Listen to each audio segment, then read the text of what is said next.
जय हिंद। आज हम लोग स्टार्ट करने जा रहे हैं क्लास 10th के एग्ज़ाम को ध्यान में रखते हुए जो जो चीज़ें इम्पोर्टेंट है हम उस चीज़ को डिलीवर करते चले जाएंगे। एक एक वीडियो के बाद, एक की वीडियो के बाद फिर दूसरा वीडियो आएगा, दूसरे को तीसरा आएगा। इस तरीके से तब तक चलेगा जब तक आपका एग्ज़ाम नहीं आ जाता है। ठीक है, तो चलिए देखिए स्टार्ट करते हैं। अभी हम स्टार्ट कर रहे हैं आपका, जैसे थोड़ा सा 2 मिनट टाइम लूँगा इस चीज़ में आपको। आपका जो एग्ज़ाम है हम उसमें हेल्प करेंगे आपको मैथ्स के लिए। ठीक है, तो मैथ्स में आप जान रहे हैं कि 2 तरह से एग्ज़ाम होगा। एक होगा जो ऑब्जेक्टिव होगा और जो दूसरा होगा वो सब्जेक्टिव होगा। तो ऑब्जेक्टिव का भी तो हम बात नहीं करेंगे, लेकिन सब्जेक्टिव में आप जान रहे हैं कि 3 सेक्शन में होगा क्वेश्चन। एक पहला होगा क्या, तो सेक्शन ए, दूसरा होगा क्या, तो सेक्शन बी, ये तीसरा होगा सेक्शन सी। ठीक है, और सेक्शन ए में टोटल कितना क्वेश्चन रहेगा? 7 क्वेश्चन। टोटल कितना क्वेश्चन? 7 क्वेश्चन रहेगा। ठीक है, और टोटल इसमें रहेगा आपका 7 क्वेश्चन सेक्शन ए में। अब सेक्शन बी में क्वेश्चन नंबर 8, ठीक है, फिर क्वेश्चन नंबर 9, फिर क्वेश्चन नंबर 10, फिर क्वेश्चन नंबर 11, फिर क्वेश्चन नंबर 12, फिर क्वेश्चन नंबर 13 और फिर क्वेश्चन नंबर 14। ठीक है, उसके बाद जो अगला क्वेश्चन है वो मेरा ये सेक्शन सी में कहाँ से स्टार्ट होगा? 14 के बाद 15 से, फिर 16 से, फिर 17, फिर 18 और लास्ट 19। यानी कि सर इसमें टोटल 7 क्वेश्चन होगा। इसमें सेक्शन बी में टोटल 7 क्वेश्चन होगा और सेक्शन सी में टोटल 5 क्वेश्चन होगा। ठीक है मेरे भाई, अब 7 क्वेश्चन में से केवल आपको कितना सॉल्व करना है? 5। इसमें भी 7 क्वेश्चन में टोटल कितना सॉल्व करना है आपको? 5।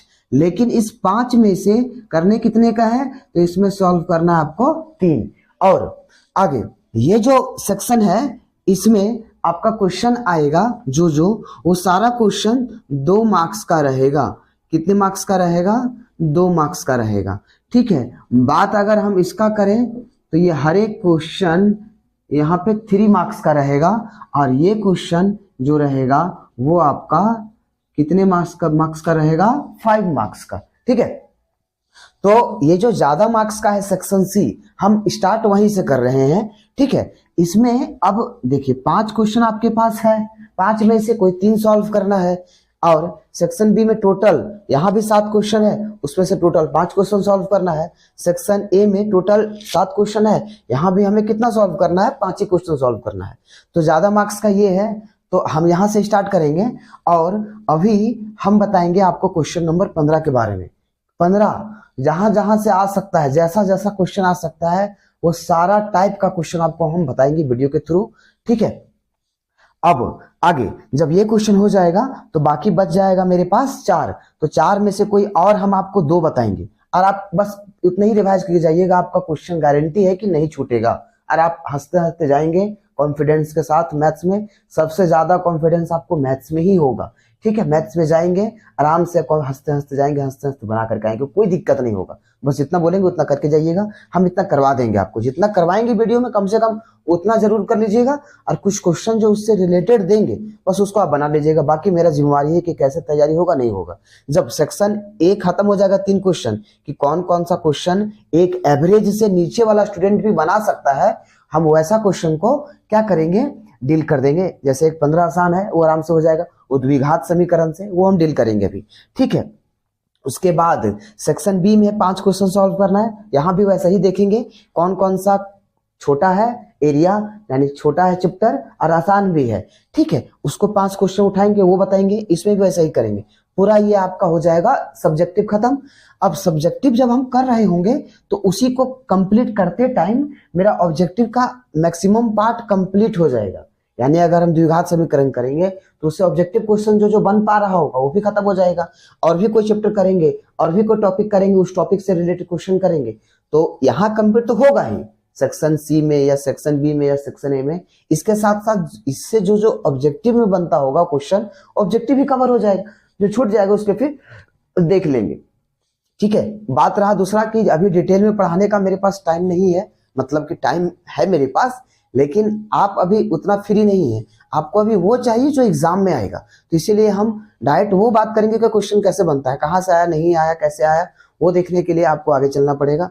ठीक है, और एक बात और, इतना के बाद चलिए आगे देखते हैं। फिर हम ऐसे हम जो है पढ़ाते हैं वो 11-12 पढ़ाते हैं। ठीक है, आप बाकी सारा इन्फॉर्मेशन तो आपको मिल जाएगा, तो इसलिए हम इसे हेल्प के तौर पे कर दें ताकि आपको हेल्प हो जाए। किन्हीं किन्हीं बच्चे का क्या होता है कि क्लास छूट जाता है, ठीक है, या तो फिर वो किसी काम के कारण क्लास छोड़े हो या अब मतलब कैसे भी छोड़े हो, ठीक है, लेकिन छूट जाता है जिसके कारण नहीं हो पाता है, तो हमने लास्ट में एक हेल्प के तौर पे सोचा है कि ये कर दूंगा, तो शायद उन लोगों को काफी हेल्प हो जाएगा। ठीक है, तो चलिए आगे देखते हैं।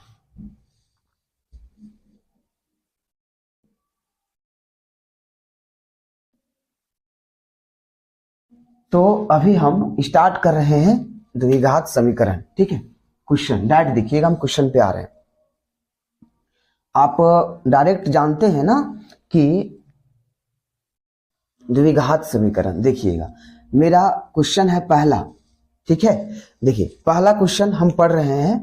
पहला क्वेश्चन है मेरे पास कि द्विघात समीकरण 2x² - 7x प्लस 3 बराबर 0। ठीक है, इतना दिया हुआ है, आगे फिर पढ़ेंगे। तो इतना दिया हुआ है तो सबसे पहले क्या लिखेंगे हम कि हमें दिया गया है,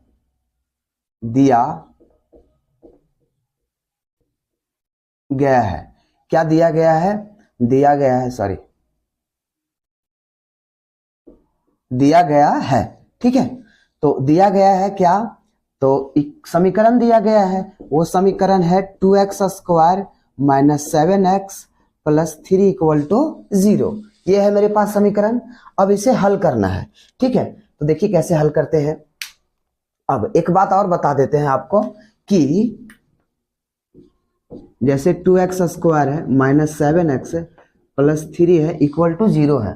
ठीक है, तो इसमें जो ये रहता है ना, ये वाला x² के साथ गुना, हम उसको a बोलते हैं। जो x के साथ गुना रहता है ना, हम उसको b बोलते हैं। ठीक है, हम उसको क्या बोलते हैं मेरे भाई, b। और जो यहां रहता है ना कांस्टेंट, हम उसको c बोलते हैं। ठीक है, तो हमें पता चल गया कि एक समीकरण में a का वैल्यू कौन होता है, सॉरी a का मान कौन होता है, और b का मान कौन होता है, और c का मान कौन होता है। ठीक है, ये तो पता चल गया। अब राइट बनाते हैं, देखिएगा ध्यान से। एक चीज और अब जानना है आपको कि अगर ऐसा दिया हुआ हो तो एक द्विघाती सूत्र होता है। क्या होता है, एक द्विघाती सूत्र, जिसके बारे में हम बात कर देते हैं।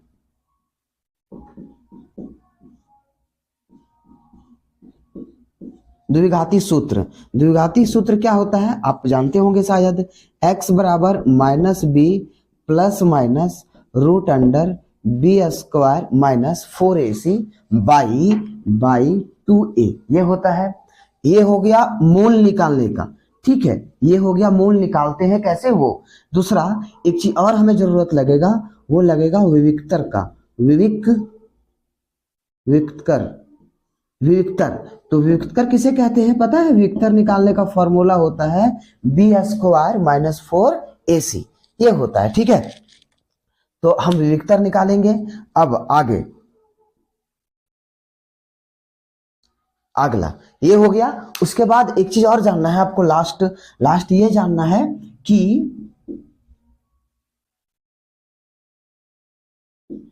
एक बात याद रहे आपको कि हम विविक्तर को दिखाते किससे हैं, डी से। किससे दिखाते हैं, कैपिटल डी से। ठीक है, अब यहां बता देते हैं, जब डी का वैल्यू 0 से छोटा आ जाता है ना, तो उसका जो हल है, वो हल क्या है, हल का मूल जो है, यानी मूल निकलना, मूल का अस्तित्व नहीं है, मूल का अस्तित्व नहीं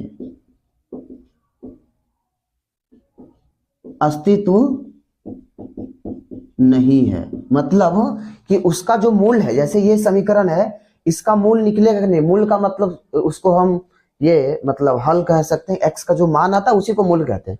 तो एक्स का मान निकल पाना पॉसिबल नहीं है।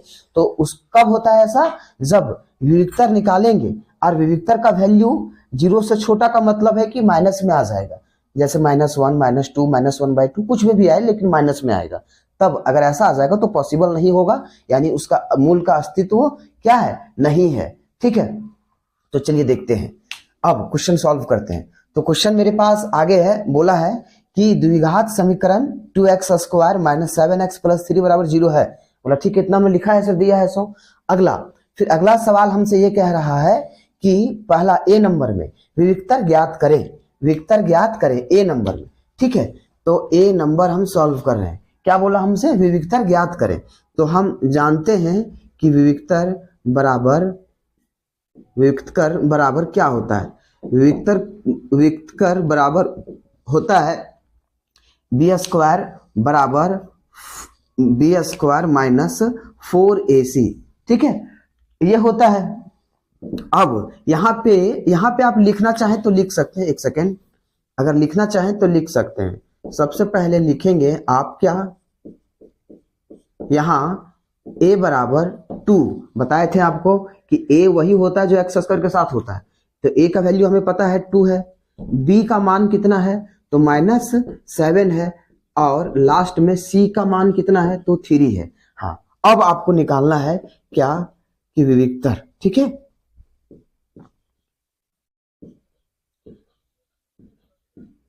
विविक्तर, ठीक है, यानी कि d बराबर b² - 4ac। अब मेरे पास b का क्या वैल्यू है, तो आपको बता चुके हैं कि b का वैल्यू मेरे पास कितना है, -7। ये तो सिर्फ b के बदले ना -7 आया, इसका होल स्क्वायर भी है तो होल स्क्वायर देंगे, -4ac। तो 4a का मतलब कितना 2 और c का मतलब कितना 3। ठीक है, ये कर दिए। करने के बाद अब इसे हम सॉल्व करते हैं, ध्यान दीजिएगा। -7 का होल स्क्वायर कितना आएगा 49 आएगा, यानी 7 का स्क्वायर वर्ग करने पे कितना आएगा 49 आएगा। फिर आगे 4 2 4 को करेंगे 2 से 8 आएगा, 8 को 3 से करेंगे तो 24 आ जाएगा। हम इसको इसमें घटा देते हैं तो 4 जाएगा इसमें 9 में, तो सॉरी 5 आएगा, ये जाएगा इसमें तो 2 आएगा, यानी कि मेरा विविक्तर कितना आ गया क्या 0 से बड़ा आ गया, 0 तो नहीं ना आया, सॉरी 0 से छोटा तो नहीं ना आया, आ गया पॉजिटिव में। इसका मतलब मूल लो, मतलब ये तो विविक्तर निकल गया। अब अगला क्वेश्चन जो है ए नंबर, ये तो ए बना। तो अब आगे बी नंबर में आप क्वेश्चन में देख रहे होंगे स्क्रीन पे कि क्वेश्चन अगला बोल रहा है कि मूल की प्रकृति बताएं। ठीक है, तो मूल की प्रकृति कैसे बता सकते हैं सर हम, सो बताइए। तो मूल की प्रकृति हम देखिए ऊपर कर रहे हैं, ध्यान दीजिएगा आप।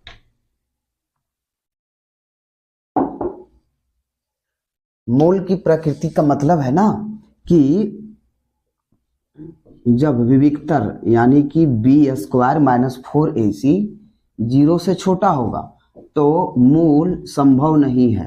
ठीक है, मूल संभव नहीं है। ठीक है, संभव नहीं है।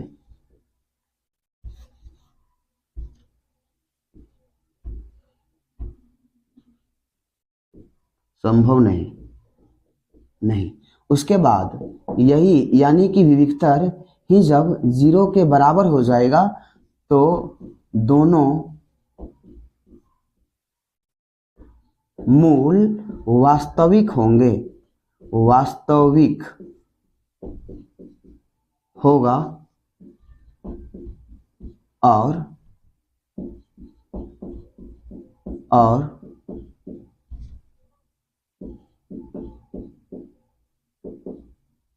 बराबर होगा।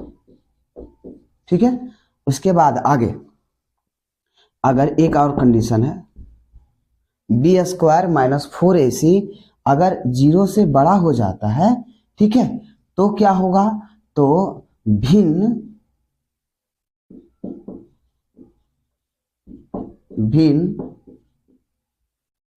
और वो वास्तविक। मतलब समझाते, ध्यान से देखिएगा। जैसे अभी हम विविक्तर निकाल दिए, विविक्तर निकाले ना, निकालने के बाद जो इसका मान आया वो क्या आया सो बताइए।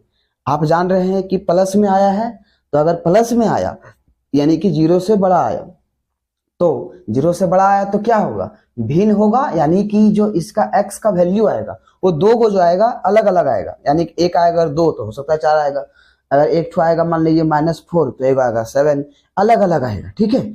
और ऐसा में दूसरा, और साथ ही साथ वास्तविक होगा, तो उससे आपको ज्यादा समझने का जरूरत नहीं, बस लिख देना है कि जब यहाँ पे क्योंकि ये विविधतर बड़ा है सर 0 से तो लिखते हैं, ठीक है।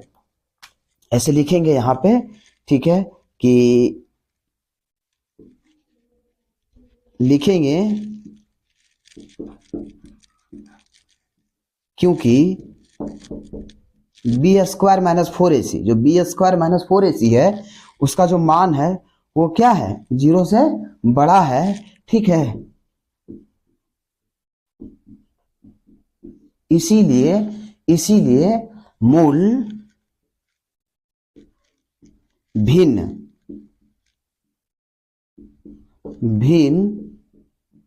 और वास्तविक, मूल भिन्न और वास्तविक होंगे, वास्तविक होंगे, ठीक है। ये हो गया क्वेश्चन। हाँ, अगर आप निकालते हैं ऐसा और आ जाता क्या 0, तो आप क्या लिखते कि दोनों मूल, या सिर्फ लिखते मूल वास्तविक होगा और बराबर होगा। मतलब बराबर होगा कहने का मतलब सर, मतलब जो x का मान आएगा ना वो दोनों सेम आएगा, 2 2 4 4 ऐसा आएगा, ठीक है। और जब ये आएगा तो सिर्फ लिख देना है कि मूल संभव नहीं है, ठीक है, ऐसा। चलिए, तो दो क्वेश्चन आपका ए और बी हो गया। इसके आगे जो क्वेश्चन है वो देखिएगा क्या बोल रहा है, पहले इसको हम मिटाते हैं।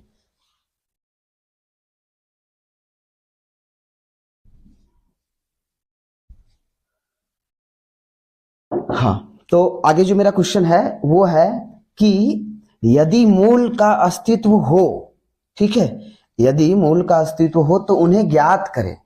देखिए, पूछा कि अगर इसमें मूल का अस्तित्व हो, तो अस्तित्व तो था, अस्तित्व होने का मतलब है कि निकल पा रहा है कि नहीं, यानी कि ये वाला कंडीशन नहीं आना चाहिए कि 0 से छोटा आ गया, मतलब ये जो विविधतर है वो नेगेटिव में आ गया, ऐसा नहीं आया, तो यानी कि अस्तित्व है, यानी निकलना संभव है, यानी पॉसिबल है।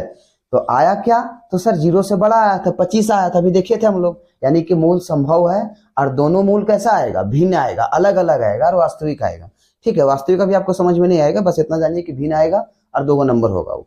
तो आगे चलते हैं, देखिए कैसे निकालेंगे। तो अभी हम इस फॉर्मूला से सिखा रहे हैं आपको, द्विघाती सूत्र से सिखा रहे हैं निकालने के लिए। फिर अगले वीडियो में हम सिखाएंगे आपको क्या क्या, तो अगले वीडियो में सिखाएंगे आपको पूर्ण वर्ग बनाने की विधि से भी सिखाएंगे, और फिर गुणनखंड विधि से भी सिखाएंगे, ठीक है। अभी आप इस वीडियो को देखें पहले, तो चलिए देखते हैं। अब क्या है कि हम मूल कैसे निकालेंगे, तो मेरे पास a, b और c का मान लिख लिए। लिखने के बाद लिखेंगे कि क्या, कि हम जानते हैं सर, जानते हैं, ठीक है, ठीक है। अगर ऐसे नहीं समझ में आ रहा है तो बोल सकते हैं हम जानो ये, ठीक है। हाँ, तो उसके बाद x बराबर क्या जानते हैं भाई, तो बोला देखो जानते हैं सर x बराबर होता है -b, बोला यहाँ b क्या है, बोला -7, तो सर रख दिए b की जगह में -7, b का मान, बोला पहले माइनस है, बोला ठीक है दे देते हैं पहले माइनस, फिर क्या है, बोला plus minus root under b का स्क्वायर, यानी b का स्क्वायर, फिर क्या, तो b का स्क्वायर नहीं रखिएगा सर, b का वैल्यू रखिएगा, बोला हाँ b का वैल्यू रखेंगे, रख दिए b का वैल्यू, फिर -4ac, तो 4a कितना है मेरे पास 2 है, फिर क्या है c, तो c कितना है मेरे पास 3 है, बाई 2a का मतलब कितना, बोला 2 है सर। चलिए आगे सॉल्व करते हैं। अब माइनस और माइनस गुना होगा तो +7 आ जाएगा, यानी +7, और इधर कितना आएगा, ये हो जाएगा, इसका वर्ग करेंगे तो कितना आएगा 49, माइनस देखिए यहाँ से 4 दूनी 8, 8 तिया 24, बाई में कितना है 2 2 4। अब आगे यहाँ कितना आएगा, तो +7 प्लस माइनस रूट अंडर 49, अब में 24 चला जाएगा, तो आप पहले भी देख चुके हैं कि 25 आता है। अब आगे यहाँ के बाद आगे देखिए हम उसको मिटा रहे हैं, ठीक है।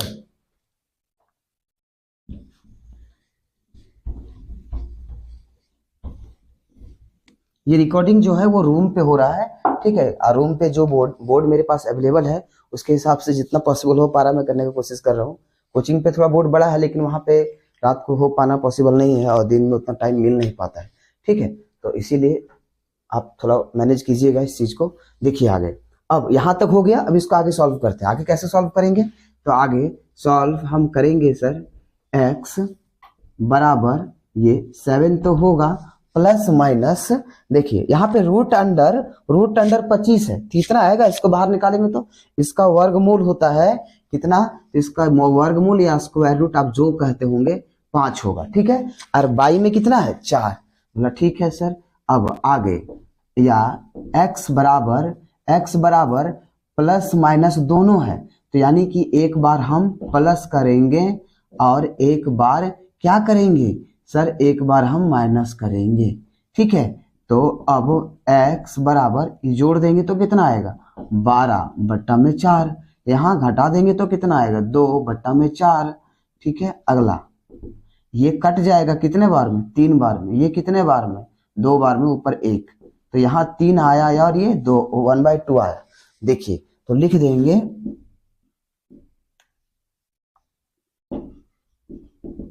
अतः मूल x बराबर 3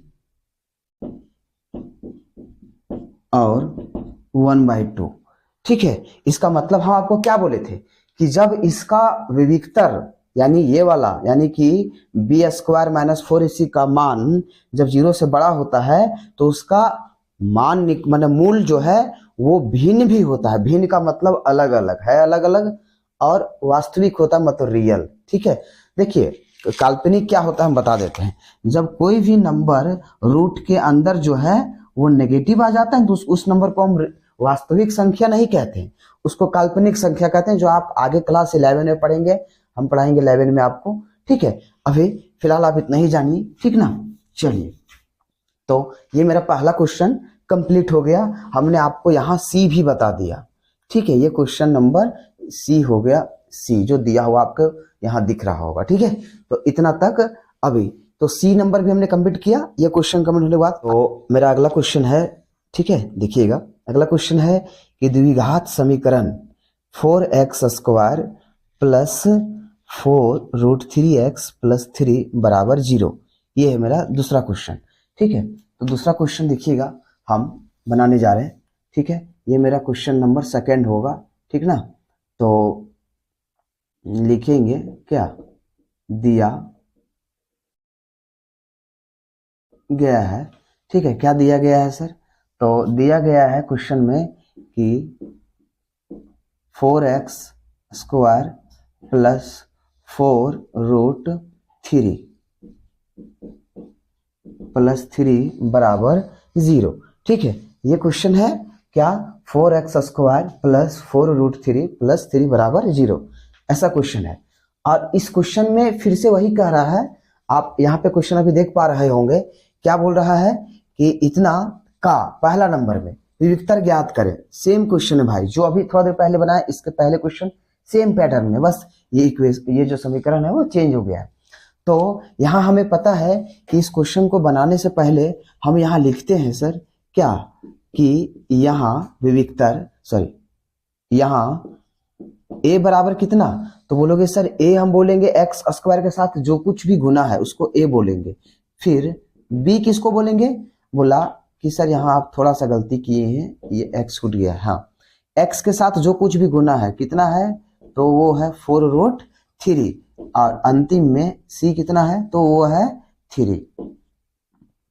जो क्वेश्चन भी ले रहे हैं वो सारा एनसीईआरटी क्वेश्चन है, ऐसा मत समझिए कि हम अलग जगह से बता रहे हैं, इसलिए आप रिवाइज जरूर कीजिएगा इन सबको। आगे जब a b c नहीं पता कर लिए, a बोले x² के साथ जो गुना है उसको a बोले, जो x के साथ गुना में है उसको हम क्या बोले b बोले, जो बिना किसी के साथ नहीं है, मतलब कि ना तो x के साथ है ना x² के साथ, सिर्फ नंबर है कांस्टेंट है, तो हम उसको क्या बोलेंगे c बोलेंगे। इतना के बाद पहला नंबर क्वेश्चन में बोल रहा है कि पहला ये बोल रहा है कि इतना का इस समीकरण का विविक्तर ज्ञात करें, तो विविक्तर निकाल देते हैं सर जी। तो विविक्तर कैसे निकालेंगे, विविक्तर निकालने का जो फॉर्मूला होता है सर वो होता है B square minus 4ac। B मेरे पास तो है, कितना है बी है 4√3। 4√3 ये तो बी का ना मान है सर, बी में स्क्वायर है तो स्क्वायर देंगे, माइनस 4ac। तो 4a कितना है मेरे पास, वो है 4, और फिर c कितना है मेरे पास, c की जगह में रखोगे ना, तो c है मेरे पास 3। अब इसको सॉल्व करना है, इसको सॉल्व करेंगे, बट थोड़ा सा समझ लीजिए आप। देखिए आगे क्या है, थोड़ा सा समझेंगे ये ना, कि 4√3 का होल स्क्वायर, इसका मतलब है कि पहले 4 का स्क्वायर होगा तो आ जाएगा कितना, 16 आ जाएगा। फिर इसमें √3 का स्क्वायर होगा, तो यहाँ देखिए कि √3 का स्क्वायर कितना आएगा, 3 आएगा। आएगा कि नहीं आएगा, क्योंकि स्क्वायर से रूट हट जाता है तो 3 आ जाएगा। ठीक है, अब यानी कि 16 और 3 गुना होगा तो 16 तिया कितना होगा, 48। तो यहाँ इसका मतलब है सर कि आप यहाँ लिखोगे 48 माइनस 4 चौके 16 और 16 तिया 48। क्या आ गया इसका मूल, इसका मूल आ गया 0, इसका मूल आ गया 0, सॉरी विविक्तर आ गया 0। अब क्या है, वहां बोला था विविक्तर ज्ञात करें, पहला क्वेश्चन में आप देख पा रहे होंगे स्क्रीन पे, बोला कि इसका विविक्तर ज्ञात करें, वो तो हमने निकाला। उसके बाद बी नंबर पे पूछ रहा है इसी का, ये हो गया आपका ए नंबर, और बी नंबर में पूछ रहा है कि मोल की प्रकृति बताएं। तो अभी हम थोड़ा देर पहले बताए थे, यहाँ पे लिखे थे कॉर्नर पे, इस जस्ट इस क्वेश्चन के पहले, कि सर अगर बी स्क्वायर माइनस 4ac 0 के बराबर हो जाता है तो दोनों हल बराबर होता है और वास्तविक भी होता है। तो लिखेंगे यहां पे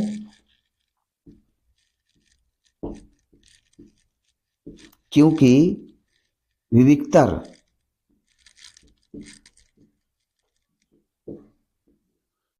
या डी भी लिख सकते हैं, विविक्तर 0 है,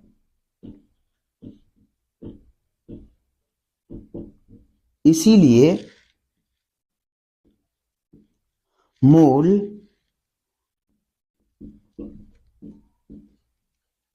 वास्तविक और बराबर होगा, खत्म। ठीक है, क्योंकि जो विविक्तर है सर वो 0 के बराबर है, तो याद रखना है कि जब 0 के बराबर हो जाता है विविक्तर, तो उसका जो मूल का प्रकृति होता है वो क्या होता है, वो हो जाता है क्या, वो वास्तविक भी होता है, साथ ही साथ बराबर होता है। मतलब दो को जो अभी मान निकालते हैं, इससे पहले क्वेश्चन में वो दोनों अलग अलग आया था, आप देखिए भी थे, एक 3 आया था और एक क्या आया था 1/2 आया था, तो अलग अलग आया था, लेकिन इस बार सेम आएगा, वो निकाल के दिखाएंगे आपको। तो क्वेश्चन नंबर ए और बी हो गया। आगे हम चलते हैं सी के तरफ। ठीक है, ध्यान दीजिएगा, सी नंबर क्वेश्चन क्या बोल रहा है आपसे। क्वेश्चन अब हम हटा रहे हैं, ठीक है, आप एक बार पढ़ लें। क्वेश्चन नंबर सी में डायरेक्ट बोल रहा है कि यदि मूल का अस्तित्व हो, मूल का अस्तित्व हो मतलब कि ये वाला निकल पाएगा कि नहीं। तो हम तो जान रहे हैं कि एक ही कंडीशन में नहीं निकलता है, कब, जब विविक्तर इसका नेगेटिव आ जाता है तब नहीं निकलता है। नेगेटिव आया है क्या, नहीं आया, तो इसका मतलब क्या, अस्तित्व, अस्तित्व का मतलब निकल पाएगा कि नहीं, तो निकलेगा। हाँ, आगे बोल रहा है कि यदि अस्तित्व हो तो उन्हें ज्ञात करें। तो ज्ञात करते हैं, देखिएगा ध्यान से, इसी फॉर्मूला से ज्ञात करते हैं, है ना, द्विघाती सूत्र से। तो लिखेंगे आगे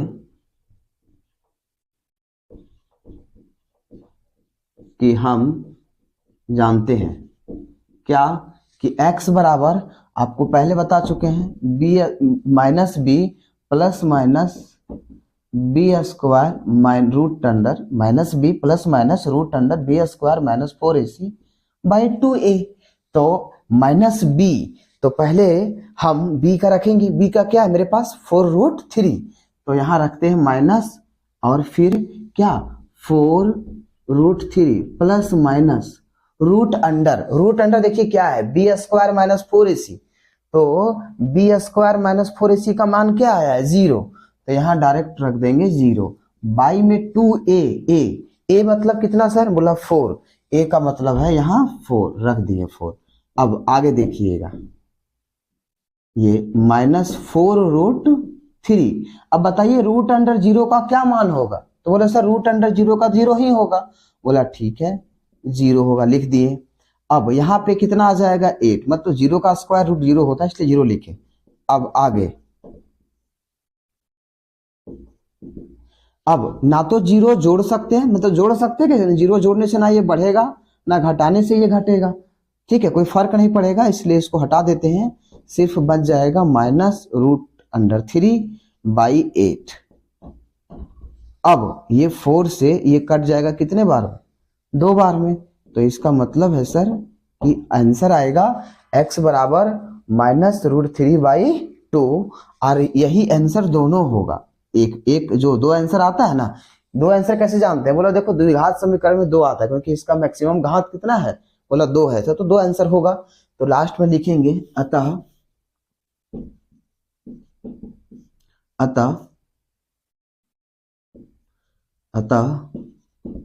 x बराबर -√3/2, फिर एक और क्या -√3/2। ठीक है, अगर आप जानना चाहेंगे कि इसका कैसे निकलता है सर, तो आप डायरेक्ट भी इसे निकाल सकते थे। अगर ऑब्जेक्टिव क्वेश्चन में आ गया ना तो आप इसे डायरेक्ट भी निकाल सकते थे। देखिए डायरेक्ट कैसे निकाल सकते हैं वो हम बताते हैं आपको।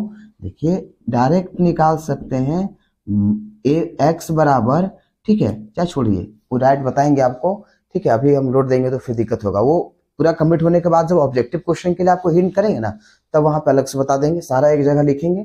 और ऐसे भी अगर आप ग्रुप में ऐड रहेंगे तो शॉर्ट नोट्स आपके पास चला जाएगा, इसमें सारा कुछ लिखा रहेगा एक शॉर्ट में। ठीक है, तो उम्मीद करते हैं कि यहाँ तक आपको समझ में आया होगा। ठीक है, अब हम लोग मिलते हैं नेक्स्ट वीडियो में। जय हिंद।